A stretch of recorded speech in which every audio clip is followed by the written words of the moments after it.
जी हाँ, 10 लाख इन्वेस्ट करके 6,000 per month income भी मिलेगा और आपको अंत में यानी कुछ सालों बाद आपको 1.5 crore after taking a monthly income, या आपका कॉर्पस भी 10 लाख का 1.5 करोड़ बन जाएगा।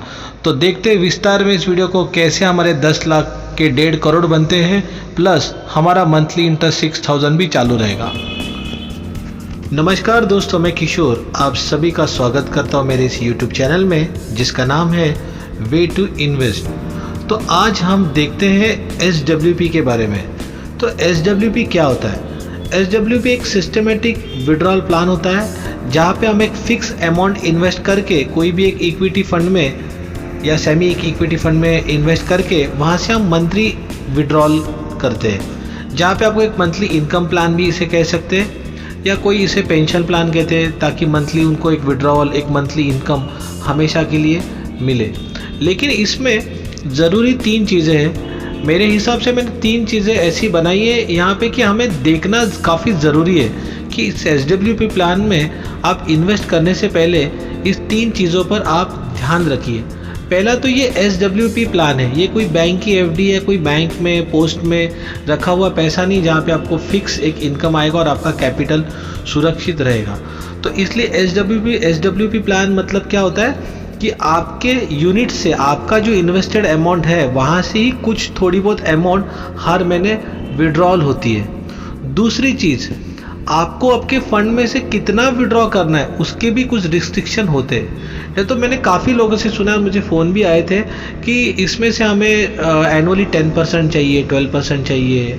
तो ऐसा नहीं होता है। आपको कितना अमाउंट विड्रॉ करना है, कितने % सीमित रखना है, वो भी ज़्यादा ज़रूरी है। और तीसरा, आप कौन से फंड में इन्वेस्ट करोगे, वो तो सबसे बहुत ही अहम सवाल है, क्योंकि आपको जो फंड अच्छा लगे वहाँ पे इन्वेस्ट करके नहीं चलेगा। किसी ने मुझे कहा कि सर आपने जो टाटा डिजिटल फंड पे वीडियो बनाया उसमें हम लोग SWP करेंगे, वो तो प्योर इक्विटी प्लान है, उस पर आप SWP करोगे तो शायद सक्सेसफुली होगा भी यार आपका, या कैपिटल भी कम हो सकता है। तो ऐसे नहीं, कौन से फंड में हमको इन्वेस्ट, कौन से कैटेगरी में SWP रिकमेंडेड है, वो हमको देखना ज़्यादा ज़रूरी होता है। तो हम सबसे पहले देखते हैं SWP क्या है। जैसे एग्जाम्पल के तौर पे अगर SIP आपको मालूम है, काफ़ी लोगों को SIP मालूम है। SIP मतलब सिस्टमेटिक इन्वेस्टमेंट प्लान, मतलब आप एक फिक्स अमाउंट हर महीने इन्वेस्ट करते हैं एक फिक्स डेट को, और उसमें से आप फिक्स जो भी करंट NAV चलता है उससे आप उतने यूनिट्स परचेस करते हैं वो पर्टिकुलरली फंड के लिए। सपोज आपने कोई भी एक फंड में SIP किया तो हर महीने वो फंड में क्या होता है, आप 1000 रुपये की अगर SIP करते तो 1000 रुपये, वो 1000 रुपये तो फिक्स होते हैं, वो आपके इन्वेस्ट होते हैं, एक पर्टिकुलर डेट को इन्वेस्ट होते हैं, और जो डेट को जो NAV चालू है वहाँ पे आप उतने यूनिट्स परचेस होते हैं। सिमिलरली इसी तरह से SWP मतलब सिस्टमेटिक विड्रॉल प्लान, यहाँ पे हर महीने आप एक पर्टिकुलरली अमाउंट सेट करते हो और उतने अमाउंट का उस डेट को जितना भी NAV होता है उतने यूनिट्स आपके विड्रॉ होते हैं। मतलब इनडायरेक्टली क्या होता है, आपके कॉर्पस से, आपके फंड से एक पर्टिकुलरली डेट को उतनी अमाउंट आपकी विड्रॉ होती है। इसलिए हम इस स्कीम को मंथली इनकम स्कीम या SWP स्कीम ऐसा हम लोग कहते हैं। और एक बात, मंथली इनकम के लिए हमारे पास 2 ऑप्शंस अवेलेबल है, डिविडेंड ऑप्शंस भी हम लोग कहते हैं, और एक दूसरा है SWP। लेकिन डिविडेंड ऑप्शन में क्या होता है कि हम जिस भी फंड में इन्वेस्ट करेंगे तो ज़रूरी नहीं है वो फंड हर साल आपको उतना ही डिविडेंड दे। कोई 3% भी देगा, 4% भी देगा, 5%, 7%, 8%, तो वो वेरीफाई जो है वो होते रहता है। क्योंकि आपको अगर एक फिक्स अमाउंट चाहिए तो आप डिविडेंड ऑप्शन में मत जाइए। SWP में क्या होता है, एक फिक्स इनकम, एक फिक्स अमाउंट आप विड्रॉल के लिए डाल देते हो, उतनी अमाउंट आपको हर महीने आती है, और साइड बाय साइड साइमल्टेनियसली क्या होता है, जो आपका कॉर्पस है वो भी बढ़ते रहता है। मतलब आपके पैसे की बढ़ोतरी काफ़ी इसमें अच्छी होती है लॉन्ग टर्म के लिए। SWP हम लोग 1-2 साल के लिए रिकमेंड मैं नहीं करूँगा। अगर जिसको लाइफ टाइम गारंटीड इनकम चाहिए और अपना कॉर्पस भी अच्छा बढ़ना चाहिए, एटलीस्ट 5 years अबव, तो ही आप SWP में जाइए। SWP में आपके काफ़ी सारे प्लान से हम आगे देखेंगे। अभी फ़िलहाल तो मैं आपको कह रहा हूँ कि SWP का हम लोग कैलकुलेशन कैसे होता है, इसमें रिटर्न्स कैसे बनेगा, आपको कितना अमाउंट इन्वेस्ट करना पड़ेगा और कितना उसमें से विड्रॉल हमको डालना है, उसका हम लोग कैलकुलेशन अभी आगे देखेंगे। तो दोस्तों फाइनली हमारा जो मेन टॉपिक था, जो हमने स्टार्टिंग में कहा था कि invest 10 lakhs and get 6,000 per month life time and also 1.5 CR। तो हमें ये 10 लाख रुपए इन्वेस्ट करके 6,000 पर मंथ कैसे मिलेंगे हमेशा के लिए, और प्लस आपका कॉर्पस भी बढ़ते रहेगा और वो 1.5 करोड़ तक पहुंचेगा। तो उस कैलकुलेशन की तरफ हम लोग अभी जाते हैं और एक रियल कैलकुलेशन में हम देखते हैं कि एग्जैक्टली जिसने भी इन्वेस्ट किया है उसको मिला है, ऐसा हम लोग एग्जाम्पल देखेंगे अभी। SWP का अगर हम लोग रिटर्न्स देखेंगे तो इसके लिए मैंने एक एग्जांपल लिया है HDFC का बैलेंस एडवांटेज फंड।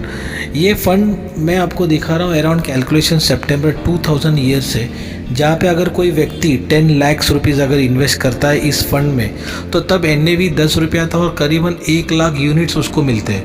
तो अगर हमने विड्रॉल का एक ऑप्शन यहाँ पे डाल दिया, SWP अगर हमने इस फंड से लेना चालू कर दिया, एग्जांपल के तौर पे मैं बैंक से थोड़ा ज़्यादा इंटरेस्ट रेट रखता हूँ, 7.2 एनुअल इंटरेस्ट रेट रखता हूँ, जहाँ पे मंथली रिटर्न 6,000 आप SWP ले रहे हैं। तो 6,000 मतलब साल का 72,000 आपको ये विड्रॉल मिल रहा है। और इस तरीके से अगर मैं मार्च 2022 तक अगर विड्रॉल लेता हूँ तो इस फंड में करीबन विड्रॉल मेरा टोटल जाता है 15,48,000। ये आप पूरा अमाउंट आपने इतना विड्रॉ कर लिया है। इसके बाद भी अगर मैं फंड वैल्यू उसका करंट फंड फाइनल वैल्यू होगा उसका 1,48,21,479। तो नियर अबाउट एक 1.5 करोड़ के आसपास ये आपका फंड पहुंच जाएगा। तो ये काफ़ी रिटर्न आपका काफ़ी अच्छा है। जो हमने 10 लाख रुपीज़ इन्वेस्ट किया था, जहाँ पे हमने SWP की अमाउंट लेने के बाद 15,48,000 हमने वहाँ से पैसा ले लिया, फिर भी आपका अमाउंट जो है अराउंड 1.5 करोड़ के आसपास पहुँच जाता है। तो ये था हमारा इन्वेस्टमेंट। 10 लाख भी अपना सेफ है, जो हमने इन्वेस्ट किया उसका अपना 1.5 करोड़ भी बन गया। तो इस तरीके से अगर मिनिमम इंटरेस्ट और अच्छा इंटरेस्ट अगर हम लोग रखेंगे, अच्छा विड्रॉल आपका लिमिट रखेंगे, तो आपका SWP काफ़ी अच्छे से बढ़ेगा। और फाइनली आफ्टर ऑल कैलकुलेशन जब आपका 10 लाख 1.5 करोड़ बनता है after taking 6,000 per month income, आप देखिए इस फंड का रिटर्न आपको मंथली SWP देने के बाद भी इस फंड का जो CAGR रिटर्न है एनुअलाइज वो है 16.58। तो काफ़ी अच्छा रिटर्न है। और फाइनली मैं आपको और एक चीज़ बताना चाहता हूँ कि जब भी आप SWP में इन्वेस्ट करें तो आप बैलेंस एडवांटेज फंड में करें, क्योंकि ये सेमी इक्विटी फंड होता है। इसका रिस्क पोर्टफोलियो काफ़ी मीडियम होता है। इसमें फंड मैनेजर को सारे राइट्स रहते हैं, according to market up down से वो पोर्टफोलियो में कुछ चेंजेस कर सकता है। और सेमी इक्विटी होने के कारण इसका पोर्टफोलियो काफ़ी सिक्योर होता है। और एक सलाह इसमें ऐसी होगी, अगर आपको अमाउंट बड़ी डालनी है, एग्जांपल 25 लाख 50 लाख बड़ी अमाउंट हो, तो हमेशा फंड को आप डाइवर्सिफाइड कीजिए। मतलब जैसे मैंने एक आपको बैलेंस फंड बताया, बैलेंस एडवांटेज फंड HDFC का, वैसे आप DSP का भी बैलेंस एडवांटेज फंड ले सकते हो, कैनरा का भी ले सकते हो, एक्सिस का भी है, SBI का भी है। तो ऐसे 5 फंड में अगर भी हम लोग डाइवर्सिफाइड पोर्टफोलियो बनाएंगे तो आपका फंड सिक्योर वे में चलते रहेगा। और नॉर्मली बैलेंस फंड का जो रिटर्न्स है वो अराउंड 10 to 15% के बीच, मतलब मोटा मोटी आप पकड़ेंगे तो 15 से 16-17% तक जाता है। इसमें क्या होता है, आपका जो SWP है 7.20 के हिसाब से विड्रॉ होता है और बाकी का जो रिटर्न्स है उसमें फंड्स को अप्रिशिएट होता है। तो आपका फंड ग्रो करने में भी काफ़ी ये हेल्प होता है, क्योंकि देखिए SWP में अगर आप विड्रॉ करते हो तो आपका कॉर्पस भी सेफ होना चाहिए। काफ़ी लोग क्या करते हैं, प्योर इक्विटी फंड में SWP चालू कर देते हैं, आफ्टर 2-3 ईयर्स 4-5 ईयर्स उनका फंड लगभग 50% कम हो जाता है। आप कोई भी प्योर इक्विटी फंड में अगर आप करेंगे तो वो थोड़ा रिस्की होगा। तो मेरा एडवाइस होगा कि आप प्योरली बैलेंस एडवांटेज फंड में SWP कीजिए, ताकि आपका कॉर्पस हमेशा सही सलामत रहे। और दोस्तों आशा करता हूँ कि ये वीडियो आपको काफ़ी पसंद आया होगा। अगर आपको ये वीडियो काफ़ी पसंद है तो और कुछ आपके क्वेरीज हो तो मुझे आप व्हाट्सएप पे भी आप मैसेज कर सकते हैं। और एक आपको रिक्वेस्ट होगा, आप मेरे चैनल को आप सब्सक्राइब कीजिए, ताकि मैं और नए अपडेट्स, नए कॉन्सेप्ट्स पे वीडियो लाते रहूँ। और मेरे वीडियो को आप लाइक भी कीजिए, सब्सक्राइब कीजिए, और अगले वीडियो तक मिलते हैं। Bye bye.